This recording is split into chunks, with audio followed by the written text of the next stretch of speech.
घारे डोळे, अनोखा हास्य आणि साजेसा अभिनय या गोष्टींमुळे अभिनेत्री प्रार्थना बेहरेने प्रेक्षकांच्या मनात कायमचं घर केलं.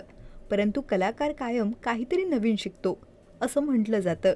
असंच काहीसं प्रार्थनाबरोबरही घडलं होतं. प्रार्थनाने नुकताच अभिनेते श्रेयस तळपदे या यूट्यूब चॅनलला मुलाखत दिली. यामध्ये प्रार्थनाने माझी तुझी रेशीम गाठ या मालिकेच्या सेटवर घडलेल्या एका प्रसंगाबद्दल सांगितलं आहे.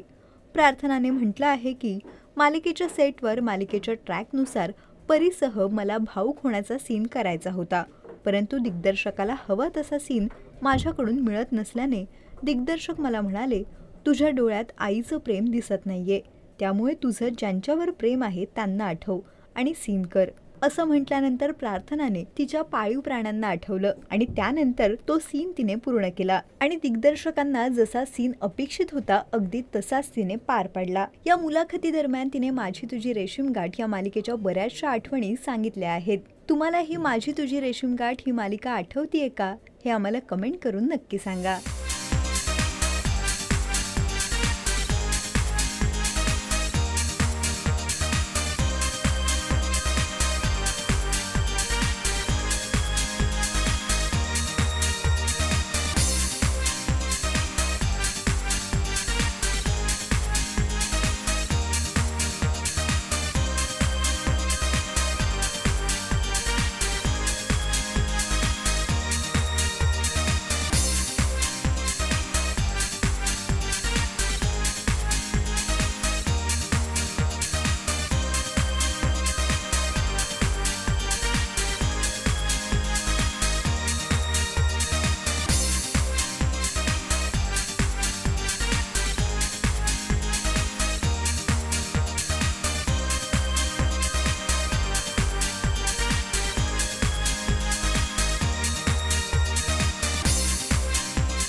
मराठी चित्रपटसृष्टीमधील latest update, original web series, shows, गाणी आणि एंटरटेनमेंटसाठी आमच्या चॅनलला सबस्क्राईब करा आणि बेल आयकॉन दाबायला विसरू नका.